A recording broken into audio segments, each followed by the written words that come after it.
Is am are का प्रयोग, use of is am are. तो आप पिछली कक्षा में भी पढ़ चुके हैं इज एम आर के बारे में, किसके साथ इज लगता है, किसके साथ एम लगता है, किसके साथ आर लगता है। तो चलिए फिर से दोहराते हैं, रिपीट करते हैं। इसके लिए सबसे पहले आपको पर्सन ध्यान देना, यूज ऑफ इज एम और आर का को सीखने के लिए हमें सबसे पहले पर्सन का ध्यान देना। पर्सन भी आप लोग याद कर लिए हैं, नंबर भी आप लोग जानते हैं, सिंगुलर नंबर और प्लूरल नंबर। पर्सन 3 होते हैं। पर्सन कितने होते हैं? 3। एक होता है फर्स्ट पर्सन, दूसरा सेकंड पर्सन, तीसरा थर्ड पर्सन। तो फर्स्ट पर्सन जो है बोलने वाले को कहते हैं।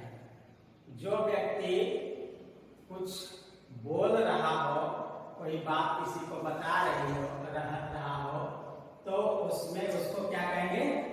फर्स्ट पर्सन कहते हैं। यानी बोलने वाले को क्या कहते हैं? फर्स्ट पर्सन कहते हैं। दूसरा है सेकेंड पर्सन। सेकेंड पर्सन में जो सुन रहा, यानी सुनने वाले को सेकेंड पर्सन कहते हैं। जैसे आप और मैं, आप बोल रहे हैं या फिर मैं बोल रहा हूँ, आप सुन रहे हैं, तो मैं हो गया फर्स्ट पर्सन और आप हो गए सेकेंड पर्सन, क्योंकि आप सुन रहे हैं और मैं बोल रहा हूँ। तो बोलने वाले को फर्स्ट पर्सन कहते हैं और सुनने वाले को सेकेंड पर्सन कहते हैं। अब चलिए थर्ड पर्सन। थर्ड पर्सन क्या है? जिसके बारे में बोल रहा है फर्स्ट पर्सन, वो क्या हो गया? Third person. मतलब बोलने वाले दूसरे को, सुनने वाले को, कि जिसके बारे में बता रहा है, जिसके बारे में चर्चा कर रहा है, तो वो हो गया, क्या हो गया? थर्ड पर्सन में आ गया। मतलब जिसके बारे में कुछ बोला जाए, सिंपल, कि जिसके बारे में कुछ बोला जाए, तो क्या हो गया? हो जाएगा वो थर्ड पर्सन में आ जाएगा। ठीक है? तो अब चलिए एक बार पर्सन तो देख लिया हम, अब सिंगुलर प्लूरल देख लेते हैं। सिंगुलर नंबर और प्लूरल नंबर।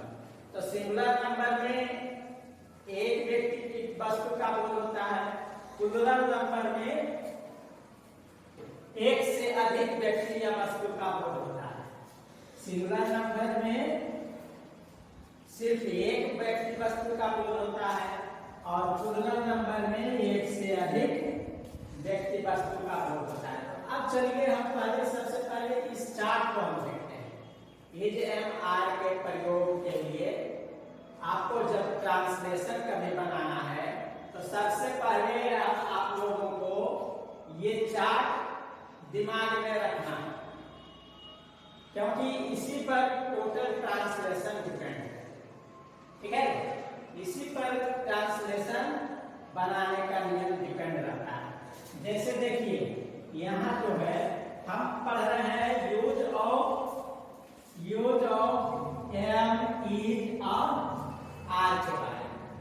तो जब तक हम ये चार्ट नहीं ध्यान में रखेंगे, जब तक ये चार्ट हमारे मस्तिष्क में नहीं रहेगा, दिमाग में नहीं रहेगा, तब तक हम न इज एम आर का प्रयोग सीख सकते हैं, न बात का सीख सकते हैं, न है का सीख सकते हैं, न सही बिल का सीख सकते हैं।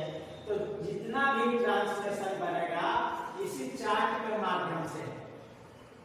अब चलिए समझ लेते हैं इज एम आर का प्रयोग। सबसे पहले यूज ऑफ एम का प्रयोग किसमें करते हैं?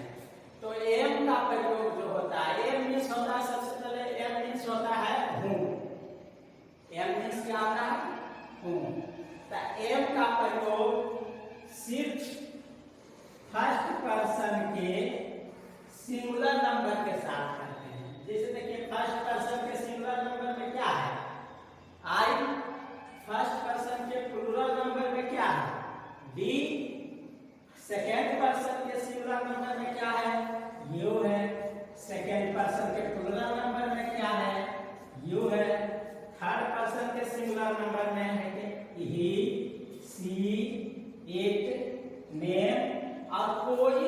सिंगुलर नाउन हो, जैसे काउ हुआ, डॉग हुआ, कैट हुआ, बॉय हुआ, चाइल्ड हुआ, मैन हुआ, वुमेन हुआ, जितने भी सिंगुलर नाउन आएंगे सब थर्ड पर्सन के सिंगुलर नंबर में आएंगे।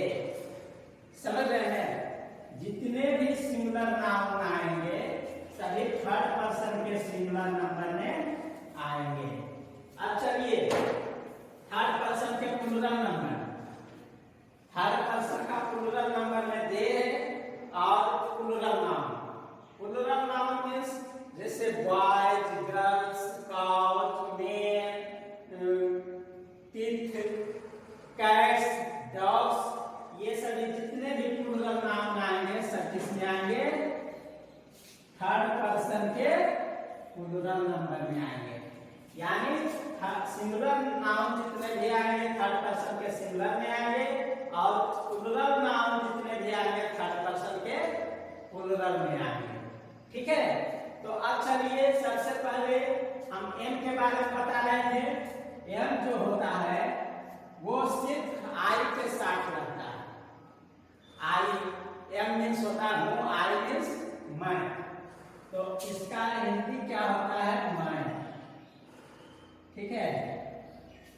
तो एम का प्रयोग किसमें करेंगे? फर्स्ट पर्सन के सिंगुलर नंबर के साथ करेंगे। ठीक है? अब चलिए फर्स्ट पर्सन के सिंगुलर नंबर के साथ एम का प्रयोग करेंगे। तो फर्स्ट पर्सन के सिंगुलर नंबर में क्या है? आई है, तो आई के साथ क्या करेंगे? एम का प्रयोग करेंगे। अब चलिए दूसरा है इज। इज मीन्स होता है। तो अब चलिए देखते हैं इज का प्रयोग किसमें करते हैं। तो इज का प्रयोग थर्ड पर्सन, इज का प्रयोग थर्ड पर्सन के सिंगुलर नंबर में किया जाता है। सिंगुलर नंबर, तो सिंगुलर थर्ड पर्सन के सिंगुलर नंबर में क्या होता है देखते हैं। थर्ड पर्सन के सिंगुलर नंबर, सिंगुलर नंबर का बॉक्स है ना इसमें, तो ये थर्ड पर्सन के सिंगुलर नंबर वाले बॉक्स में देखेंगे क्या है? ही है। ही मीन्स जानते ही हो वह जो पुरुष के लिए बोध कराता है। सी है, सी मीन्स भी होता है वह जो स्त्री जाति का बोध कराता है। इट मीन्स होता है, यह भी होता है, वह भी होता है, ये छोटे छोटे जीव या निर्जीव वस्तुओं का बोध कराता है। नाम, नेम, नेम जो होता है तब ये थर्ड पर्सन के सिंगुलर नंबर में आएगा। लेकिन यदि दो नाम हो गया, जैसे इसमें राम लिखे ठीक है या फिर श्याम लिखे तो ठीक है, ये सिंगुलर नंबर में हो जाएगा।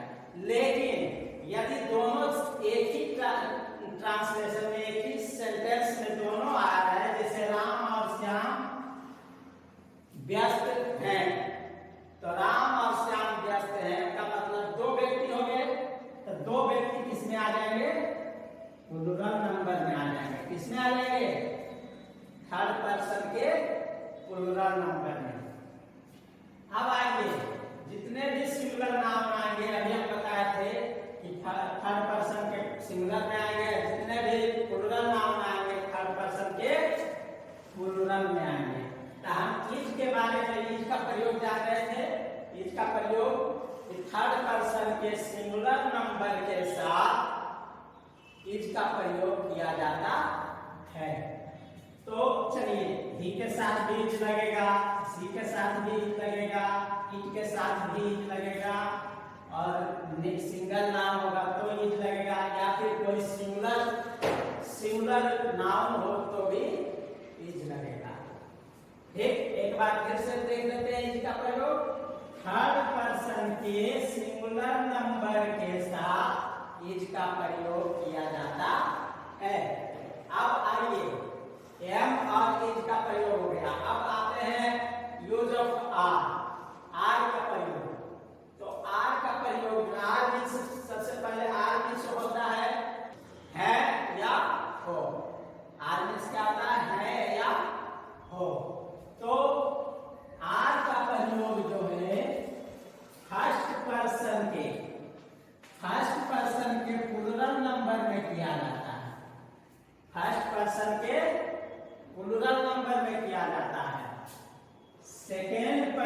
के सिंगुलर और प्लूरल दोनों में किया जाता है, और थर्ड पर्सन के प्लूरल में किया जाता है। आर का प्रयोग फर्स्ट पर्सन के सिंगुलर यानी बी में किया जाता है, बी के साथ हाथ लगेगा। सेकेंड पर्सन के यू के साथ सिंगुलर नंबर और प्लूरल नंबर के साथ किया जाता है, यानी यू के साथ किया जाता है।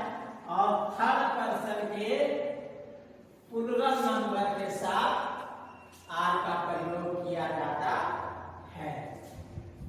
ठीक है, तो इसका हिंदी भी आप लोग जान गए। आई मीन्स मैं होता है, बी मीन्स हम लोग होता है, यू मीन्स तुम या आप होते हैं, यू मीन्स तुम लोग या आप लोग होता है, ही सी प्रेम के बारे में बता ही दिए, दे मीन्स वे लोग होते हैं। अब जो प्लूरल नाउन आएगा वो भी उसी में रहेगा, प्लूरल नंबर में। अच्छा, चलिए हम इज एम आर का प्रयोग सीखे। इसके साथ क्या लगेगा? एम लगेगा। इसके साथ क्या लगेगा? आर लगेगा। इसके साथ आर, इसके साथ आर, इसके साथ इज लगेंगे, और इसके साथ आर का प्रयोग होगा। तो अब हम इज एम आर के प्रयोग के बारे में जान गए हैं। अब इसी पर आधारित इज एम आर पर आधारित कुछ ट्रांसलेशन हम बताते हैं, जिसको आप ध्यान से देखिएगा, समझिएगा। अगर नहीं कहीं समझ में आएगा वीडियो देखने पर, तब फिर हमसे बात भी कर सकते, पूछ सकते हैं। तो चलिए देखते हैं इज एम आर का प्रयोग कैसे होता है। सबसे पहले होता है कि इज मीन्स है होता है, एम मीन्स हूँ होता है, और आर मीन्स है और हो होता है। तो यहाँ देखना है, जब भी ट्रांसलेशन, पहले भी हम क्लास में बताते थे आप लोग को कि जब भी आप ट्रांसलेशन देखिए तो उसका लास्ट में जरूर देखिए। ट्रांसलेशन बनाते हैं तो उसके लास्ट में जरूर देखिए। तो देखिए यहाँ है, यहाँ भी है, यहाँ क्या है, यहाँ हूँ, और यहाँ यानी ये जो है, हूँ, हो रहेगा, तो उसमें इज एम आर का प्रयोग करेंगे। क्या चीज का प्रयोग करेंगे? जनरल में इज एम आर का। हम लोग खुश हैं, फर्स्ट ट्रांसलेशन है। ये जितने भी ट्रांसलेशन दिए गए हैं, जितने भी सेंटेंस है, सभी अफर्मेटिव में है, यानी सकारात्मक में। सभी क्या है? अफर्मेटिव में है। और इसको हम किस तरह से बनाते हैं देखिए। सबसे पहले हम लोग खुश हैं, यहाँ लास्ट में देखिए है, तो क्या लगेगा? इज एम आर में से कोई एक चीज लगेगा। तो आइए सबसे पहले आप देखते हैं हम लोग क्या है? यहाँ हम लोग का अंग्रेजी क्या होगा? हम लोग मीन्स बी। अब आइए बी के साथ है, तो इज लगेगा, एम लगेगा, आर लगेगा। क्या लगेगा? बी के साथ क्या लगेगा? आर लगेगा, बी आर। उसके बाद हैप्पी,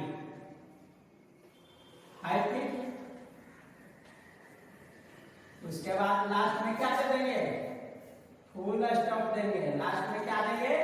फुल स्टॉप। और ये भी ध्यान रखना है कि सेंटेंस का पहला लेटर यानी फर्स्ट लेटर, जो भी हम सेंटेंस बनाएंगे उसका फर्स्ट लेटर क्या होगा? कैपिटल होगा, और अंत में क्या देंगे? फुल स्टॉप देंगे। अफर्मेटिव सेंटेंस में फुल स्टॉप देना है, ठीक है। अफर्मेटिव और नेगेटिव सेंटेंस के अंत में फुल स्टॉप देंगे, लेकिन इंट्रोगेटिव सेंटेंस में क्या देंगे? इंट्रोगेशन मार्क देंगे, प्रश्नवाचक चिन्ह देंगे, ठीक है। तो चलिए, हम लोग खुश हैं, तो हम लोग का हो गया बी। उसके बाद बी के साथ क्या लगेगा? है तो आर लगेगा। फिर हैप्पी क्या है? एडजेक्टिव है। अगर नाउन रहेगा तो सिंगुलर रहेगा तो ए का प्रयोग करेंगे, प्लूरल रहेगा तो उसका प्लूरल लिखेंगे। अगर यहाँ हैप्पी यहाँ क्या है? एडजेक्टिव है, तो एडजेक्टिव के साथ ए का प्रयोग नहीं करते हैं। एडजेक्टिव के साथ ये इनका प्रयोग नहीं करते हैं। अब चलिए देखते हैं कि अगर नाउन रहेगा सेंटेंस में तो कैसे बनाएंगे। जैसे आप कलाकार हैं, आप कलाकार हैं। आप मीन्स आपका अंग्रेजी यू। देखिए पहला लेटर कैपिटल दे रहे हैं यू। यू के साथ है रहेगा तो क्या लगेगा भाई, तो यू के साथ क्या लगेगा, आर लगेगा। यू के साथ क्या लगेगा, आर लगेगा। अब यहाँ देखिए कलाकार है, कलाकार क्या है, एक नाउन है, वो भी काउंटेबल नाउन, काउंटेबल नाउन है। अब कलाकार नाउन भी है, वो भी कौन सा नाउन है, काउंटेबल नाउन में आता है। तो आपसे क्या बोध हो रहा है, एक व्यक्ति का या बहुत सारे व्यक्ति का, एक व्यक्ति का बोध हो रहा है। तो यहाँ जब नाउन आया है और एक व्यक्ति वस्तु का बोध कराएगा तो उसमें हम एक लिखा रहे या नहीं रहे, ट्रांसलेशन में सेंटेंस में एक लिखा हो या नहीं हो। यदि हम काउंटेबल नाउन हो और उसके एक व्यक्ति या वस्तु का बोध हो रहा तो ए या एन का प्रयोग करेंगे। तो यहाँ देखिए आर्टिस्ट है, कलाकार मीन्स आर्टिस्ट। तो ये आप मीन्स क्या हो गया, ये का बोध करा रहा। तो यहाँ आर्टिस्ट है तो ए लगेगा या एन लगेगा, एन लगेगा। क्यों लगेगा, क्योंकि यहाँ जो ये है ये वोवेल है। आर्टिस्ट क्या है, वोवेल है। आर्टिस्ट का फर्स्ट लेटर वोवेल होने के कारण हम यहाँ एन का प्रयोग किए। अब चलिए अगला ट्रांसलेशन, वह अच्छा है, वह अच्छा है। इसका मतलब क्या होता है, पुरुष जाति का बोध करा रहा है या स्त्री जाति का बोध करा रहा है। वह का मीनिंग तो दो है, ही भी है और सी भी है। वह का मीनिंग ही भी और सी भी। तब इसमें देखना है कि वह अच्छा है या वह अच्छी है। तो वह अच्छा है का मतलब क्या हुआ, पुरुष का बोध करा रहा, पुरुष जाति का बोध करा रहा। तो पुरुष जाति के लिए वह का अंग्रेजी क्या होगा, ही होगा। वह का अंग्रेजी ही। अब यहाँ है लास्ट में देख रहे हैं, तो इज लगेगा, एम लगेगा, आर लगेगा। ये तो पहले ही हम बता चुके हैं कि ही के साथ क्या लगेगा, इज लगेगा। तो ही इज, ही इज क्या, अच्छा का गुड। अब देखिए यहाँ ये कहोगे ये क्यों नहीं लगा, गुड क्या है, एडजेक्टिव है, विशेषण है, इसलिए इसके साथ ए या एन का प्रयोग नहीं करेंगे। जब भी करेंगे एन का प्रयोग तो सिंगुलर काउंटेबल नाउन, वो भी क्या, सिंगुलर काउंटेबल नाउन के साथ ही हम ए और एन का प्रयोग करेंगे, एडजेक्टिव के साथ नहीं। अब चलिए अगला, मैं एक वकील हूँ। तो मैं का अंग्रेजी क्या होता है, आई और लास्ट में हूँ है। तो आई जब हो रहा है तो आई के साथ हूँ रहेगा तो स्वाभाविक है कि क्या लगेगा, एम लगेगा। आई एम वकील, एक वकील हूँ। तो एडवोकेट, एडवोकेट लिखो, एडवोकेट लिखोगे तो क्या लिखना पड़ेगा, यहाँ पहला लेटर कैपिटल है, सॉरी पहला लेटर जो है वो वोवेल है। अब वोवेल के साथ एक के लिए क्या लगेगा, एन लगेगा, ए लगेगा, क्या लगेगा, एन लगेगा। तो यहाँ पर एन लिखेंगे। अगर लॉयर लिखेंगे LAWYER, लॉयर अगर लिखते हैं, लॉयर इसमें क्या होता है, वकील होता है। तो लॉयर में लिखेंगे तो उसका पहला लेटर एल होगा जो कि क्या है, कॉन्सोनेंट है। तो उसके पहले क्या लगाएंगे, ए लगाएंगे, उसके पहले क्या लगाएंगे, ए। अगर लॉयर लिखेंगे तो ये लगाएंगे। लीडर लिखेंगे, लीडर में भी वकील होता है, लीडर लगाएंगे तो भी ये लिखेंगे क्योंकि उसका भी पहला लेटर पी होता है जो कि कॉन्सोनेंट है। और यहाँ एडवोकेट यदि लिखे हैं तो इसका पहला लेटर ए है जो कि क्या है, एक वोवेल है। और वोवेल होने के कारण इसके साथ ए का प्रयोग न करके एन का प्रयोग करेंगे। चलिए, अब राम और श्याम चालाक है। राम और श्याम चालाक है। तो राम और श्याम, यहाँ कितने नाम आ गए? दो नाम आ गए। एक ही सेंटेंस में दो नाम भी बताए थे कि एक ही सेंटेंस में यदि दो नाम है तो वो किसमें चला जाएगा? थर्ड पर्सन के प्लूरल नंबर में चला जाएगा। किसमें चला जाएगा? थर्ड पर्सन के प्लूरल नंबर में। यदि एक नाम रहता, यहाँ श्याम नहीं रहता या फिर राम नहीं रहता, तो वो सिंगुलर में होता। लेकिन यहाँ दो नाम है, इसलिए इसको थर्ड पर्सन के प्लूरल नंबर में हम क्या करेंगे? समझेंगे। अब राम और श्याम, राम एंड श्याम, श्याम। अब देखिए, सिंगुलर प्लूरल नंबर में आ गया, तो प्लूरल नंबर में तो आर लगेगा। क्या? आर, चालाक का, क्लेवर। ठीक, तो इस तरह से हम इसका ट्रांसलेशन बनाएंगे इडियम का। अब ये तो था अफर्मेटिव सेंटेंस, अफर्मेटिव सेंटेंस। अब चलिए हम बताते हैं निगेटिव सेंटेंस के बारे में।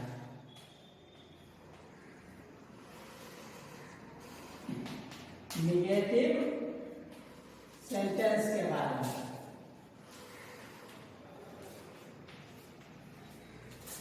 निगेटिव सेंटेंस मीन्स होता है नकारात्मक बात। निगेटिव सेंटेंस मीन्स नकारात्मक बात। जिस सेंटेंस में नहीं शब्द का प्रयोग किया हुआ है उसको हम निगेटिव सेंटेंस कहते हैं। जिस सेंटेंस में नहीं शब्द का प्रयोग किया हुआ है उसे निगेटिव सेंटेंस कहते हैं। जैसे देखिए, एग्जाम्पल इसी को ले लो। इसी का एग्जाम्पल, हम लोग खुश नहीं है। खुश नहीं है,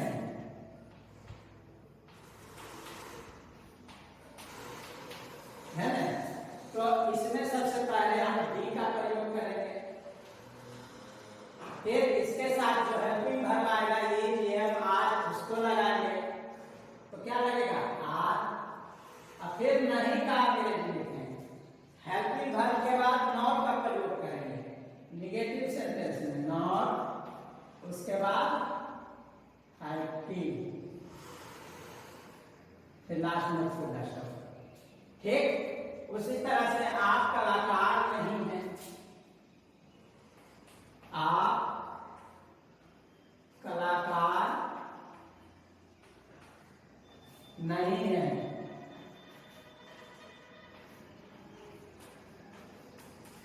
यहां देखिए, आपका अंग्रेजी क्या हो गया? यू हो गया। यहां नहीं शब्द आया हुआ तो ये भी निगेटिव सेंटेंस हो गया। यू के साथ क्या लगेगा? Helping verb are. उसके बाद नॉट दिखाएगा। उसके बाद कलाकार। तो अभी एन आर्टिस्ट लिखे हैं तो इसमें भी एन आर्टिस्ट हो जाएगा। सिंगुलर का बोध करा रहा है इसलिए एन आर्टिस्ट हो जाएगा। इस तरह से हम निगेटिव सेंटेंस भी बना लेंगे। नहीं, निगेटिव सेंटेंस भी हेल्पिंग वर्ब के बाद नॉट का प्रयोग करके निगेटिव सेंटेंस बनाएंगे। अब आ जाएगा इसका इंट्रोगेटिव सेंटेंस। इंट्रोगेटिव सेंटेंस,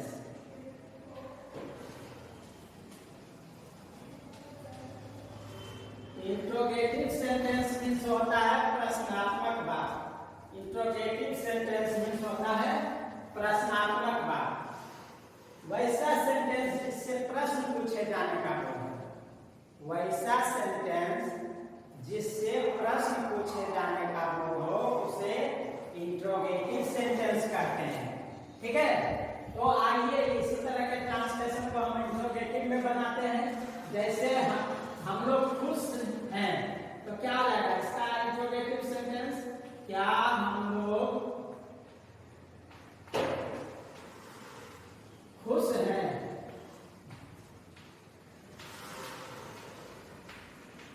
क्या हम लोग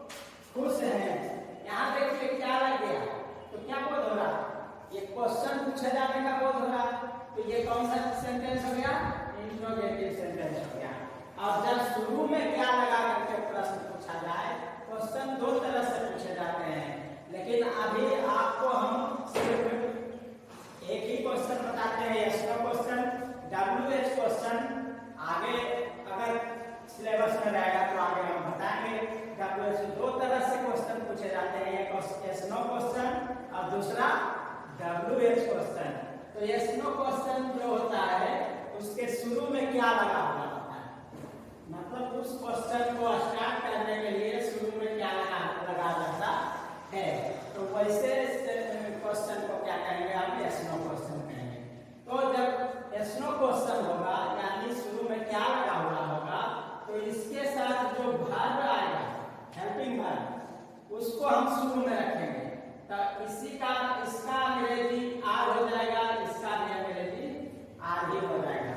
तो ये देखिए यहाँ भी आर लगा दिए और फिर इसका अंग्रेजी ऐसा नहीं। देखिए कैसे बनाते हैं। सबसे पहले हम क्या करेंगे, हम लोग के साथ जो हेल्पिंग वर्ब लगेगा उसको लिखेंगे। हम लोग के साथ हेल्पिंग वर्ब क्या लगेगा? आर। पहला लेटर कैपिटल दिए सेंटेंस का, उसके बाद फिर बी हो गया क्या? हम लोग, उसके बाद क्या? लास्ट में क्वेश्चन है तो क्वेश्चन मार्क देना अनिवार्य है। चूंकि क्वेश्चन मार्क नहीं देंगे आप लोग तो क्या हो जाएगा? सेंटेंस गलत हो जाएगा, क्योंकि ये इंट्रोगेटिव सेंटेंस है। इंट्रोगेटिव सेंटेंस में क्वेश्चन मार्क देना जरूरी है, आवश्यक है। ठीक, अब उसी तरह से आप कलाकार, क्या आप कलाकार हैं? ठीक है, तो इसमें भी क्या करेंगे, आपके साथ जो हेल्पिंग वर्ब आएगा पहले उसको रखेंगे। तो आपके साथ हेल्पिंग वर्ब क्या आता है? आ। को लिखेंगे, उसके बाद आपका अंग्रेजी यू, उसके बाद एन आर्टिस्ट,